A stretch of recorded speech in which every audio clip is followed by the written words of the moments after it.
Welcome to Philosophy and Faith, where our goal is to help you navigate your intellectual and spiritual journey, especially in regards to topics like God, faith and doubt, meaning and purpose, and more.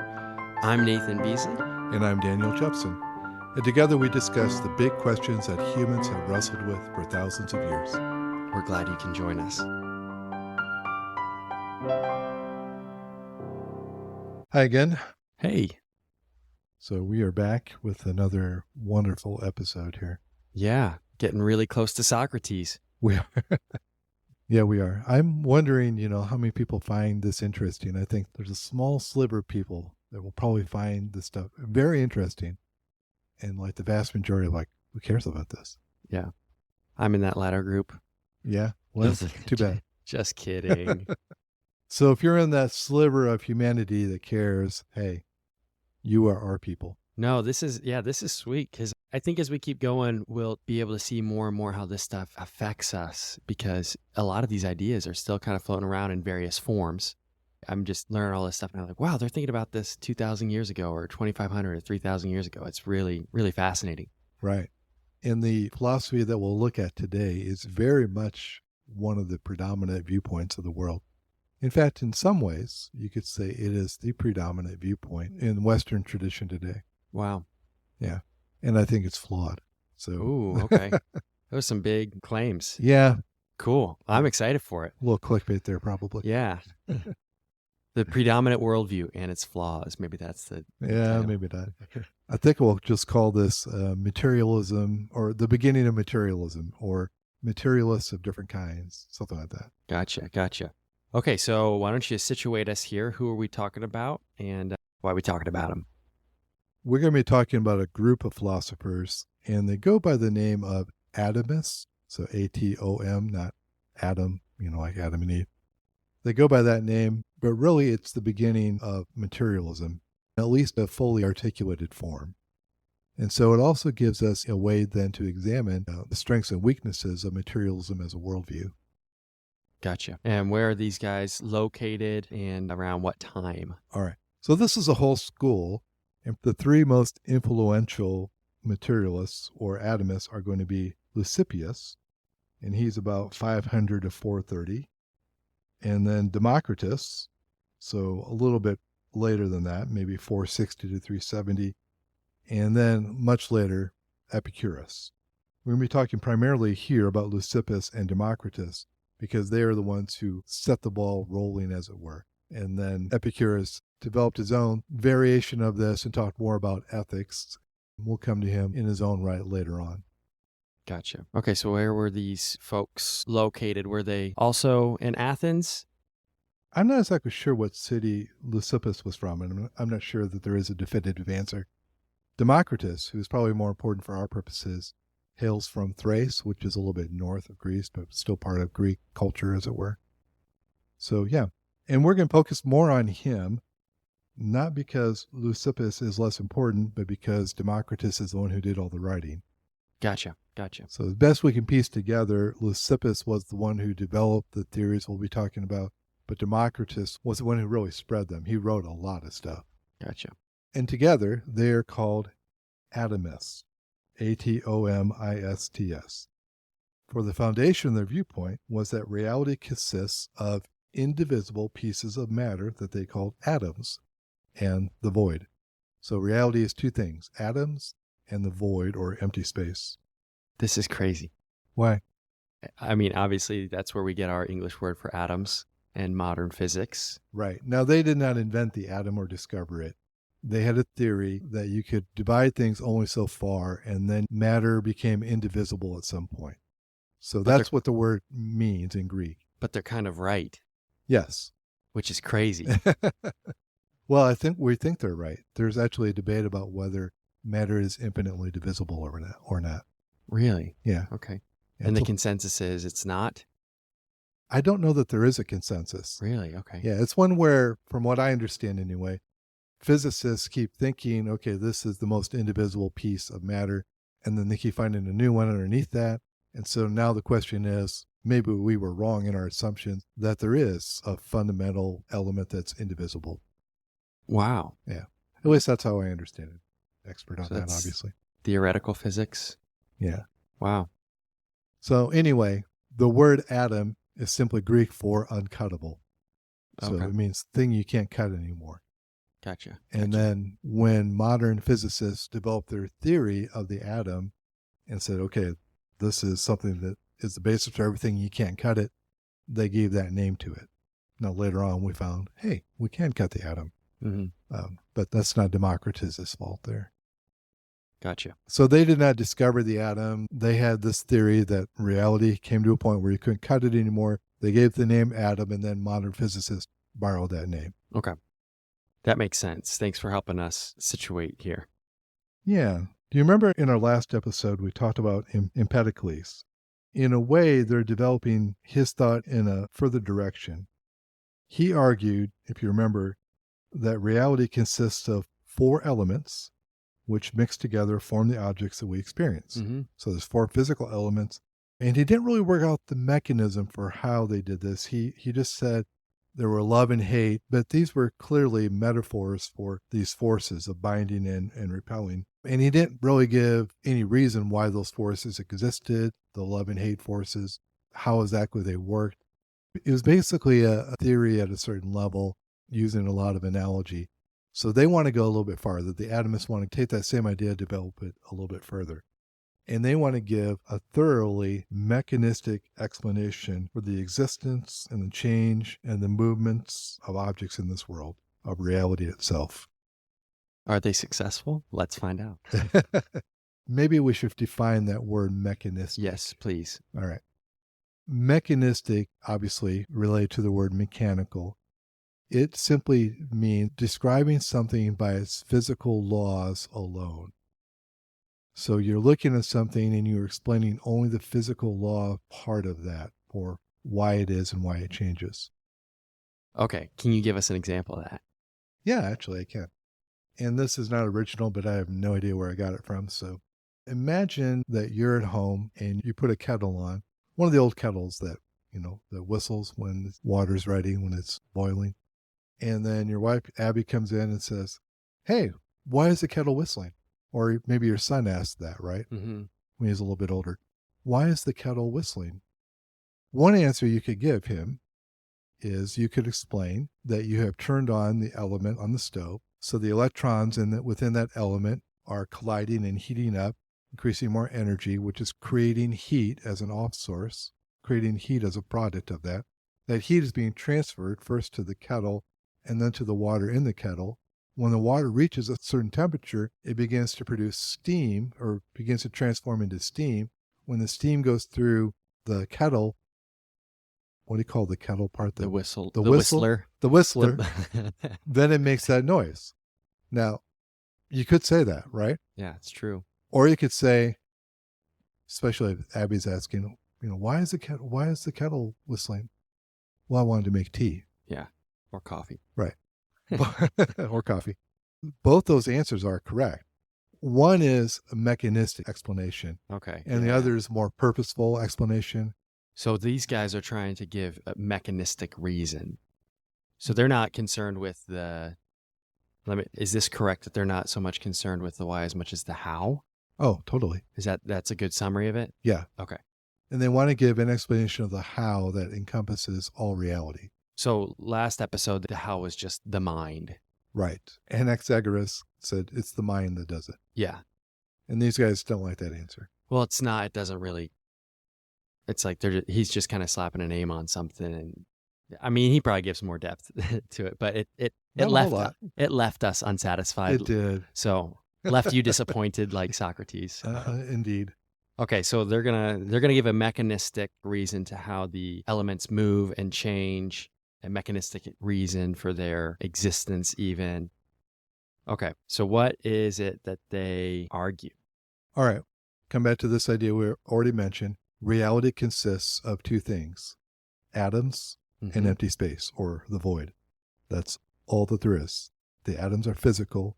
They are infinitely small pieces of matter that you cannot divide, you cannot see, and yet they form together to create the objects that we do see and experience. So, quick question. Are they saying that the atoms are the 4 elements, like there are 4 different kinds of atoms?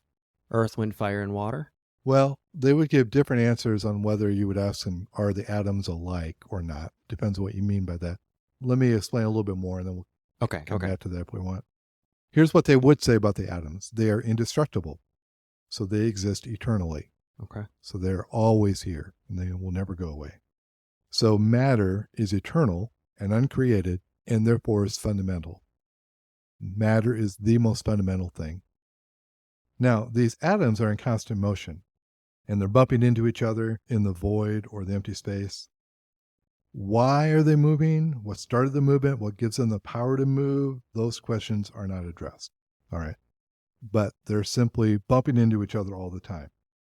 But as they bump into each other, something else happens. They begin to attach to each other. The atoms here are conceived of as different shapes and sizes. Some of them have hooks and projections. And when enough of them combine together, they form physical things, like a feather or a stone or a bird. And when those atoms fall apart, those physical things cease to exist. So what exists are atoms and the void. Sometimes the atoms combine for a while to make things, and then they go back into lone atom status, as it were. So the million-dollar question is, why? Right? Right. Why do the atoms exist? Where did they come from? And the answer Heraclitus gives is, they simply are. You can't ask that question. There is no why. So he's going to be one of the first to rule out by principle any question of causation or purpose. You cannot ask why, because there's fundamentally no answer to that question. In his whole worldview, the why question, the purpose question, doesn't exist. So he punts. Yes. Huh. That's not fair. I think not. At least it's not satisfactory to me. Okay, wait a second. So Heraclitus, you said? Yes. Is he in the same kind of school I'm of sorry. atomists? I'm sorry. Democritus. Okay. Some reason, you ever have different names that are in your mind as pairs, and you get them confused sometimes? Yeah. And I could see, especially for all these Greek kind of unfamiliar names. Yes, I'm talking about Democritus. Okay, so Democritus just kind of punts on this one. Yes. He says it's a bad question. You can't even ask it. Right. Okay. Yeah. And there are people who say the same thing today. So atoms and their motions simply are. No further questions can be asked, obviously, because no adequate answer could be given. There is no possible way that you could answer why if matter simply exists. Yeah. The question is, are you okay with that? Like you said, is it satisfactory? And he's going to say, I'm okay with not knowing. Yeah, he is. So. I'm not, but he is. Mm-hmm. He did give some sort of an answer to the question of why things occur, but it only works on a very shallow level. He says, nothing occurs at random, but everything occurs by reason and by necessity. So things don't just happen, they occur by reason. And here, probably thinking back to Anaxagoras, all things are controlled by rationality or nous, the mind, and by necessity. So in other words, things had to happen this way. So like he's determinist. Yes. Okay. Very much. I think it's very difficult to be a thoroughgoing materialist without also being a very thoroughgoing determinist. And I think, if I'm correct, this is the first time that category of determinism is being brought up. Yeah, I think so. Maybe you could argue some of the others, it was an implication of their theory, but certainly I don't recall any others saying everything happens by necessity. Okay. Is that one of the things that he's kind of noted for? The whole school, really, okay. of atomism, yeah. Wow. Mm-hmm. So the only explanation for the present state of reality is the previous state of reality, and then the rules of rationality, or we'd probably say the laws of nature today. So everything happens only because it has to. He didn't say it this way, I don't think, but I've seen other materialists say, if you could have perfect knowledge of all the conditions of the universe right now, then you would be able to infallibly predict the future. Because the only thing that brings the future about is the present state of the universe and the physical laws of the universe alone. There is no randomness, there's no purpose, there's no intervention. That's it. It's very deterministic. Like if you're hitting the cue ball into the pool balls and you know all the physics and you know exactly where it's going to hit and the weight of all the balls and the speed, then you can determine where all the balls are going to land. Right. But on the big scale. Yep. Yeah, that's a good analogy, especially because on this viewpoint, basically, there are no independent agents like the pool players themselves. It's almost like the balls are hitting around randomly without the pool players. Yeah, so that's what happens. And when you have that, then what you have is this idea that I am a cog in the machine. My actions and my thoughts come about not by a free choice of my own, but solely by previously existing physical causes. I am not in control of my actions any more than the clouds control whether they rain or not. Yeah, that's very interesting. Yeah, and it's really tough to build any sort of ethic on this, right? Yeah, how do you enforce any sort of rule when people are not autonomous and not responsible because they can't control their actions, just like a cloud can't control whether it's going to rain or not? It becomes difficult. This is one of the great challenge of the materialistic worldview, is giving an adequate basis for judging human actions if they could not have done otherwise, if everything really is determined because matter is all that exists. Yeah. Today we'd say matter and energy, but really matter and energy are two phases of the same thing, really.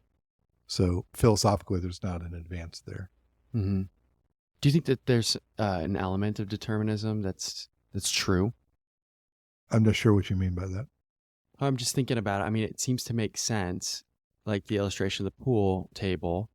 If you know where that cue ball is going to strike and the physics of the table, you know where stuff's going to land. And so it seems, I don't know, first thought, it seems reasonable that if you have perfect knowledge of everything that I am and consist of as a person, then you would be able to understand kind of, to some degree, my future actions.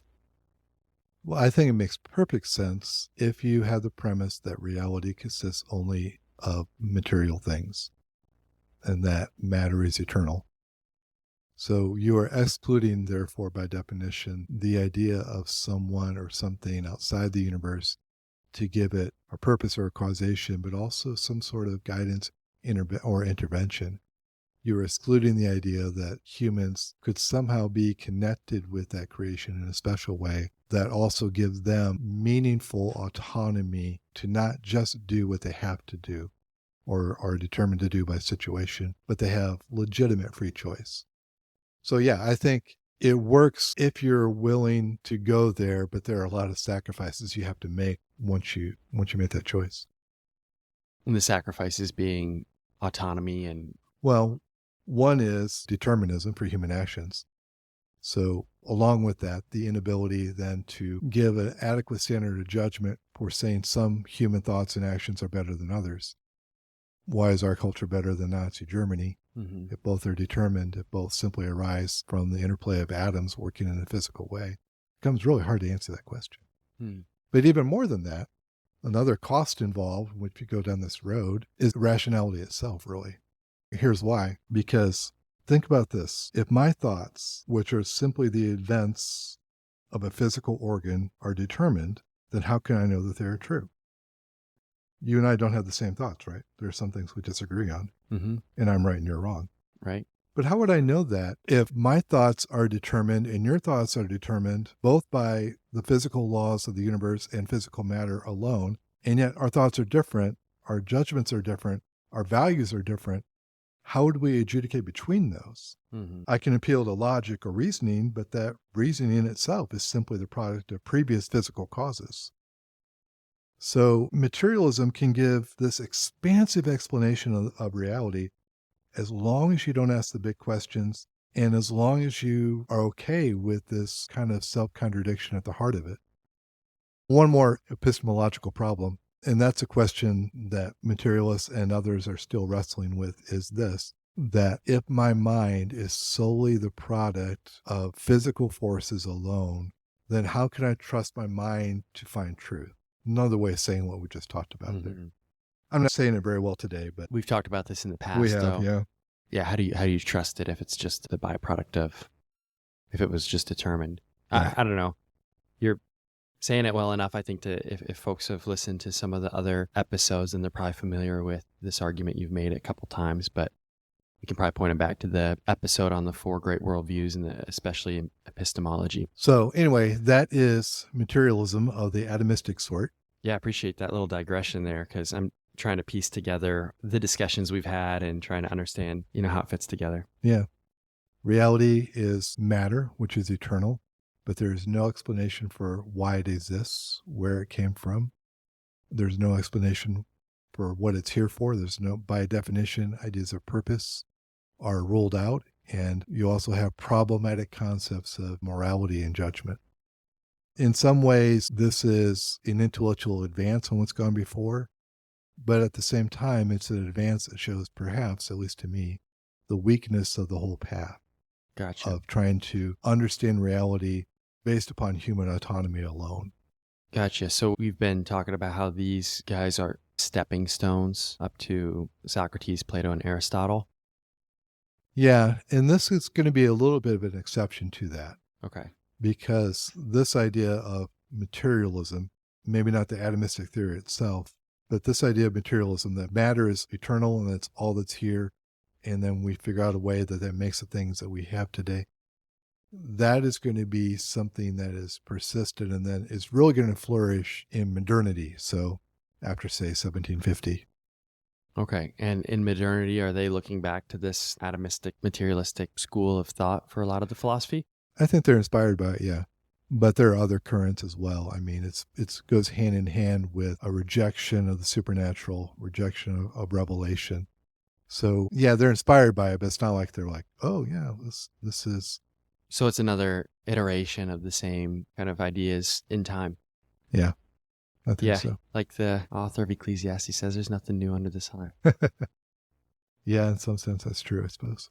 Anyway, this is super fascinating, and especially the way that the language of atoms, the uncuttable thing, is used today in physics and all that. So super fascinating. So where are we going next? We're going to talk about Socrates finally. Okay, cool. But we may have to do it with the context of the sophists. The sophists were the great opponents of Socrates, or the ones he was arguing against. So we'll probably combine those two together, the sophists and Socrates. That may end up being 2 episodes, but that's where we're going next. Cool. Well, anything else about the atomists? No, we'll come back to Epicurus, who gives or attempts to give an ethic based upon this. I think it's found wanting, but we'll talk about that. He was an atomist who lived a few centuries later. Sounds good. Well, until then. All right. See you. Thanks. Thanks so much for listening. If you like what you hear, click follow or subscribe depending on your platform. Check the notification bell so you're up to date with new episodes and leave us a review. Until next time.